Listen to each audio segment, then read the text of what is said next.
esta parte 2 lo que vamos a discutir es lo mismo que se hizo para cantidad de movimiento, para momento de la cantidad de movimiento o momento cinético. Vamos a dar la teoría y vamos a discutir algunos ejemplos. Van a ver que el proceso de aplicación del teorema de transporte de Reynolds es similar a lo que vimos en cantidad de movimiento, y lo único que voy a tener en cuenta acá es que algo que ya venía advirtiendo antes, que cuando el volumen de control es no deformable, o sea que no es función del tiempo, se aplica la regla de Leibniz, que no la demostramos porque esto es de matemáticas, pero fíjense cómo esta regla me permite pasar una derivada total afuera de la integral a una derivada parcial que puede estar acá dentro de la integral o afuera, como quieran, porque da lo mismo ya, una vez que se ha demostrado que esta integral, que fíjense que la función depende del tiempo y del espacio, pero sus extremos dependen del tiempo, esta sería la regla de Leibniz. Hay tres términos, 1, 2 y 3. Cuando el volumen de control es fijo, los extremos no son función del tiempo, entonces estos dos términos se anulan y queda esto igual a esto. Y entonces es independiente que yo lo saque o lo ponga adentro de la integral a la derivación cuando ocurre esto.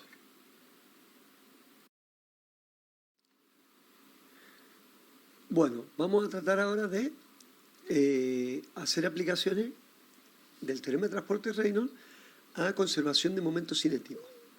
Vamos a ver que estamos en la misma categoría de cuando dijimos que hablábamos de cantidad de movimiento, porque el momento cinético es momento de la cantidad de movimiento y estamos hablando de cantidades vectoriales otra vez. Entonces, todos estos conceptos que van a aparecer a continuación son los que ya hemos visto en mecánica, o sea que esto es conocimiento previo, y es la definición de rotación, el movimiento de rotación, cómo se describe, con las variables que utilizamos, distancia angular, velocidad angular y la aceleración angular. Entonces, estas eran las definiciones que ustedes conocen de mecánica. Entonces, de alguna manera, la cantidad de rotación en un punto la vamos a expresar a través del ángulo θ y el radio en donde está parado el punto. Podemos decir que el ángulo lo vamos a expresar en radianes y esto es la longitud de arco correspondiente del ángulo sobre un círculo de radio unitario. Cuando observamos que la circunferencia de un círculo de radio R es 2πr, la distancia angular requerida, por lo tanto, va a ser 2π radian. Y la distancia física recorrida por un punto a lo largo de su trayectoria circular va a ser la longitud de arco, que es el ángulo por R, donde R es la distancia normal del punto de referencia al eje de rotación. O sea, el punto donde yo estoy analizando su recorrido respecto al eje de rotación. Entonces, recuerden cuánto valía un radian. Y acá lo que podemos ver es que la velocidad c es la velocidad lineal y at es la aceleración lineal en la dirección tangencial para un punto que está ubicado a una distancia r del eje de rotación. Note que la velocidad angular y la alfa, que sería la variación de esta velocidad angular respecto al tiempo, es constante para todos los puntos de un cuerpo rígido de rotación, mientras que la velocidad c y la aceleración tangencial no lo son, son proporcionales a r.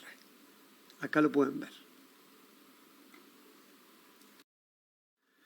Con esto podemos ver que podemos hacer una comparativa entre lo que era el momento lineal y el momento angular, y lo único que estamos haciendo es ver que la ecuación de conservación de momento angular es una formulación alternativa a la segunda ley de Newton. Es para momentos y no para fuerzas. Entonces, ¿cuándo va a ser más conveniente? Cuando estemos analizando movimientos de rotación, como en el caso de turbomáquinas, por ejemplo, o cuando se requieran momentos de fuerza, como vamos a ver en algunos ejemplos a continuación. Entonces, lo que antes era momento, en términos de fuerza por R, ahora le vamos a llamar momento cinético cuando hablemos de R y cantidad de movimiento. O sea, lo que antes teníamos como fuerza del lado izquierdo de la ecuación y del otro lado teníamos aceleraciones, ahora tenemos momento y momento de inercia por aceleraciones angulares, ¿sí? O sea que hay una comparativa clara entre lo que eran desplazamientos lineales y rotaciones. Entonces, lo que yo voy a tratar ahora es de hacer una aplicación de la ecuación del teorema de transporte de Reynolds a la cantidad momentos cinéticos, conservación de momentos cinéticos. Entonces, primero tengo que definir el momento cinético. Entonces, ustedes ya, esto es conocimiento previo. Fíjense que estoy haciendo a la fuerza, multiplicándola vectorialmente por el radiovector, y esto daba el momento de una fuerza. De lo mismo que yo, como había definido, que la fuerza es igual a la variación de cantidad de movimiento, ahora estoy aplicando un producto vectorial miembro a miembro. Por lo tanto, si acá es R vectorial F, acá es R vectorial lo que era variación de cantidad de movimiento. Entonces,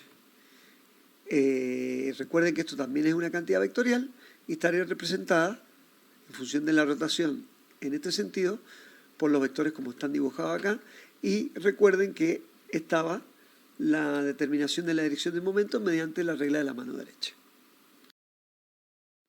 Entonces, vamos a ver. Acá tenemos la ley de Newton, defino mi sistema de referencia, una partícula de fluido que tiene una cantidad de movimiento como la que se ve ahí, y eso es producto de una fuerza que se le aplicaba a esa partícula, que la fuerza estaba relacionada con todo lo que hemos visto: fuerza viscosa, fuerza gravitatoria, fuerza de presión, toda la fuerza. Entonces multiplico por R miembro a miembro, en donde R, el radiovector, es una referencia inercial, me queda así, y lo que voy a hacer es aplicar un poquito de matemática acá. Fíjense que yo tengo esto acá. Imagínense que yo lo que voy a hacer es derivar la cantidad esta ahora. Supónganse que yo derivo esta cantidad respecto al tiempo. Esto es un producto vectorial de dos vectores. Se aplica la regla de derivación, que es derivar miembro a miembro. Cuando yo hago la derivada de este por este sin derivar, más este sin derivar por la derivada de este, en este producto, fíjense que esto es C, porque es la derivada del radiovector respecto al tiempo. Y la cantidad vectorial que me está dando la dirección de este vector, es la misma velocidad. Por lo tanto, este producto vectorial es cero, porque estos dos vectores son paralelos, quedándome esto igual a esto. Entonces, fíjense que esto es lo que está aquí, pero lo puedo expresar así. Y esto es el momento cinético. Entonces, aquí mi cantidad B mayúscula es la que va a ser el momento cinético, que es lo que va a estar escrito aquí. Estoy diciendo que esto es momento, porque R por vectorial, producto vectorial con F, esto era momento, y por otro lado estoy demostrando que es igual a la variación respecto al tiempo del momento cinético. Si ahora lo relacionamos con la partícula fluida, la masa de la partícula era una integral que lo podría escribir si la densidad es constante relacionado con el volumen, me queda escrito lo siguiente. Vuelvo a escribir lo mismo acá, esto igual a los momentos, lo único que he hecho es reemplazar la masa de la partícula por la integral, y fíjense que esto me queda escrito así, y esto es momento cinético de mi partícula fluida, y lo voy a llamar H.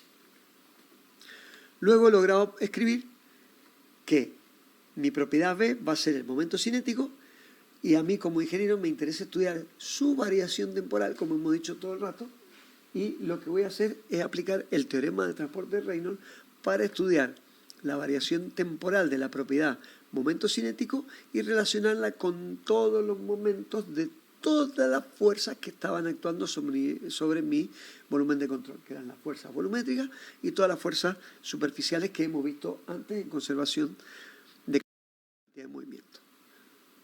Entonces, esa fuerza ahora hace un momento y está referido a la partícula de fluido. Por lo tanto, lo que antes acá teníamos como fuerza, ahora tenemos momento, y ahora en vez de estudiar variación de cantidad de movimiento, estudio variedad de momento cinético respecto del tiempo. ¿Por qué he dicho todo esto? Porque vean que es totalmente análogo el tratamiento que se ha hecho con la ecuación del teorema de transporte de Reynolds a lo que veníamos haciendo antes. Porque yo ahora lo que escribo es lo siguiente. voy a aplicar el teorema de transporte de Reynolds a esta cantidad, que era momento cinético. Otra vez tengo una integral, la variación temporal de una integral de volumen, y la integral del flujo de momento cinético que actúa sobre la superficie del volumen de control. Esto es una cantidad vectorial, de la misma manera que C era una cantidad vectorial, y esto era el flujo másico. Y esto entonces es el flujo de momento cinético que está atravesando mi volumen de control. Con lo cual, lo que hago es igualar lo que obtuve con el teorema de transporte de Reynolds. Esto va a ser igual al momento de todas las fuerzas, quedándome la expresión recuadrada en rojo para momento cinético. Y esto está escrito para un volumen de control con deformación y momento arbitrario. Entonces, esta es aplicable, como acabo de decir, a un volumen de control que se deforma y con movimiento rectilíneo uniforme. La velocidad CR debe ser relativa con respecto a un sistema inercial, como habíamos dicho antes. Si no es así, aparecen términos nuevos. Noten acá que cuando digo que el movimiento rectilíneo uniforme se refiere a que la velocidad C era la que veníamos tratando antes, a la que ahora estoy multiplicando por R para que después me quede en momento cinético. Y esta CR es la que está relacionada con el caudal. En conclusión, si el volumen de control es fijo, otra vez las velocidades pasan a ser absolutas. Fíjense que ahora aparecen las velocidades C en todos lados. Si el volumen no es deformable, otra vez la derivada esta pasa a estar adentro del volumen de control y pasa a ser derivada parcial. Entonces, esta ecuación, así escrita, me sirve para estudiar rotaciones relacionadas a el centro de masa de un sistema, que ahora lo he traducido a el análisis de volumen de control a través del teorema de transporte de Reynolds. Entonces, se insiste en que el momento resultante es la sumatoria del momento de todas las reacciones que actúan sobre el volumen de control. Y siempre la velocidad C es relativa a un sistema inercial. Entonces, fíjense acá que tenemos fuerzas volumétricas, tenemos fuerzas superficiales actuando sobre el volumen de control. Estas están ejerciendo momentos sobre este volumen de control que tiene una cierta masa de fluido aquí adentro, y eso es lo que analizo a través del teorema de transporte de Reynolds. Entonces, como ven, es totalmente análogo a la ecuación que teníamos para cantidad de movimiento. O sea, lo único que estoy haciendo es aplicar rotaciones en donde antes había solo traslaciones. Entonces, finalmente, si el flujo es estacionario, este término se simplifica. Si hay solo entrada y salida unidimensional en mi volumen de control, la integral se va a traducir en sumatoria y quedándome esta ecuación que ven acá, que es de aplicación directa en turbomaquinaria, y vamos a ver que esta ecuación se llama ecuación de Euler cuando particularice los momentos que están metidos acá. Con esto damos un pantallazo de lo que es el análisis a rotación que se va a aplicar a turbomaquinaria en la unidad 9. Acá tienen un par de ejemplos ahora. Acá yo lo que quiero es, tengo una brida, tengo unos acoplamientos flexibles acá, hay un flujo que atraviesa esta tubería que va en esta dirección, y al haber aislado mi tubería del entorno, acá aparece una presión aplicada y acá hay otra presión aplicada que fíjense que va en esta dirección. Los datos son los que tienen acá. Entonces lo único que hago es aplicar el teorema de transporte de Reynolds a los momentos. Acá tengo que aplicar producto vectorial de los vectores posiciones y las velocidades en cada lugar en donde está considerando, que acá es en la entrada y la salida, y lo mismo acá. En cada entrada y en cada salida tengo que ver cuál es su vector posición respecto de la velocidad que estoy analizando. La entrada y la salida. Los vectores por posición estarían dados en la salida por este y en la entrada por este, que es lo que vamos a indicar en la transparencia que sigue. Hagamos el análisis del volumen de control. El problema es estacionario. Lo que tengo es el peso del fluido. Puedo considerarlo o no. Supongamos que en este caso no lo considero. Lo simplifico. Tengo una fuerza de presión que tiene ese punto de aplicación y por lo tanto tiene ese radio respecto del punto en donde yo quiero analizar los momentos. Tengo una P2 con otro radio vector en donde está ubicada la fuerza y ese es el radio vector que va a ser el momento sobre el punto A. Lo mismo para las velocidades y yo lo que quiero determinar es el momento en el eje que me va a producir esta situación hidrodinámica del fluido acá. Entonces lo que hago es, vamos a analizar este término. Fíjense que tengo una salida menos una entrada. El signo del flujo está dado por salida menos entrada y ahora lo que tengo que analizar es el signo de este vector. Y el signo de este vector, tanto en la entrada como en la salida, me lo da el producto vectorial de hacer el vector R por el vector C. Entonces fíjense que acá tengo que como el flujo másico tengo una entrada y una salida, lo saco como factor común y acá están los productos vectoriales de la salida menos el de la entrada. Cuando yo hago ese análisis, me va a quedar el signo correcto, que ya vamos a ver cuál es. Por otro lado, fíjense que para la fuerza, me han quedado las fuerzas superficiales. No considero fuerza viscosa porque estoy yendo por afuera. No considero fuerza de presiones en el área lateral de la tubería por estar por afuera. Y P1 y P2, por lo tanto, van a ser presiones relativas, medidas con un manómetro. Y están ubicadas también, como ya dije, en un radiovector R1 para la entrada y un radiovector R2 para la salida. Luego, tengo que analizar este producto vectorial a través de hacer el producto de estos dos vectores para ver finalmente con qué signo me queda cada momento. Y acá estoy presuponiendo que este momento es positivo. Ya en función de los resultados finales veré si lo elegí bien o lo elegí mal. Entonces, hagamos los productos vectoriales para las presiones. Fíjense que P1 está aquí. Este es mi sistema de referencia que lo he ubicado acá. Y entonces tengo negativo el R1 en Y y negativo el R1 en X. Y es lo que está escrito acá, negativo y negativo. Pero la fuerza de presión es positiva porque va de izquierda a derecha. Hago los productos y me queda esto. Lo mismo para la situación en la salida. En la salida, en X es positiva, pero en Y es negativa.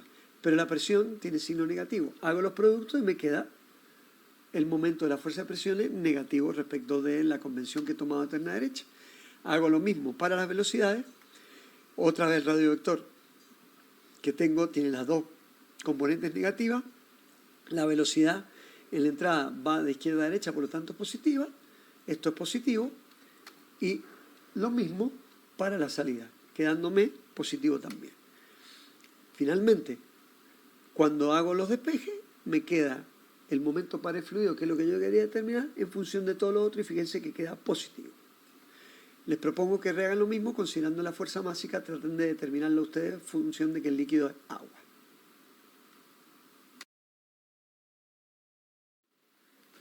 Aquí tenemos otro ejemplo, en donde lo que yo quiero es calcular el momento de torsión y los momentos flectores que se producen al circular un fluido por esta tubería y esta tubería estar empotrada en esta pared. Entonces defino mis ejes coordenados, aquí tengo todos los datos y el chorro es un chorro libre a la atmósfera. Entonces yo a priori defino esos sentidos para los momentos, que no sé si son ciertos o no. Escribo mi ecuación para el teorema de transporte aéreo aplicado a momentos cinéticos, como el problema es estacionario, y tengo una entrada y una salida. La integral de superficie me va a quedar una salida menos una entrada y tendré que estudiar en detalle los signos de estos productos vectoriales una vez definido lo que es salida y lo que es entrada. Si yo de alguna manera elijo bien mi volumen de control, puedo hacer algunas simplificaciones importantes tanto en la cantidad de momentos cinéticos, en la variación de momentos cinéticos, como en los momentos que están actuando. Miremos qué puedo hacer.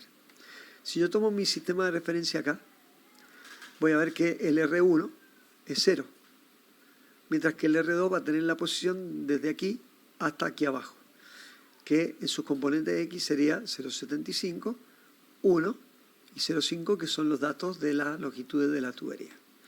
La velocidad está saliendo a menos 10 metros por segundo porque va hacia abajo, es negativa, y la otra está entrando a 10 acá.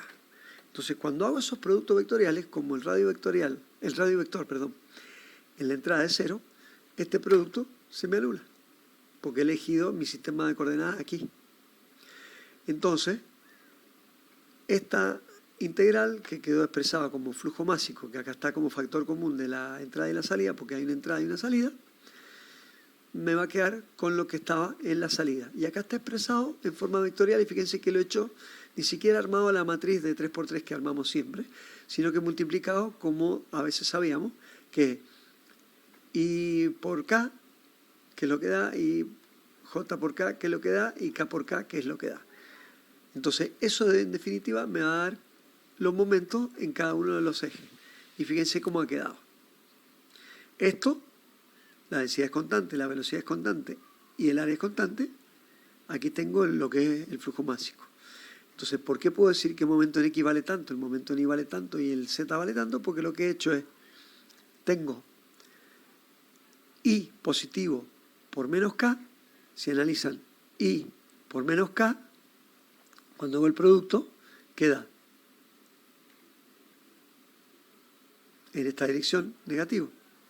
I por menos K, me queda el J positivo. Después, el J por K es JK, es JK, me da el I, que al ir hacia allá es negativo, y el que está acá. Y el producto vectorial de las dos direcciones en K se anula. Entonces ahí es una manera de alternativa hacerlo en vez de hacer la matriz de 3×3. Noten que en una transparencia he resuelto este problema. Entonces, el empleo de la notación vectorial permite hacer todo el cálculo de componentes de manera simultánea, porque he podido determinar las tres componentes, cuánto valen. En el cálculo vectorial también el producto del radio vector por la velocidad, aparte de los signos de las componentes, debe tenerse en cuenta, como siempre hemos dicho, si el flujo es entrante o saliente. O sea que tengo que hacer el producto vectorial para analizar el signo del vector resultante y superponerlo a si el flujo es entrante o saliente para saber en definitiva qué signo tienen estos dos términos. Esto es de aplicación inmediata en turbomaquinaria y eso se verá y se discutirá más en extenso en el tema 9.1.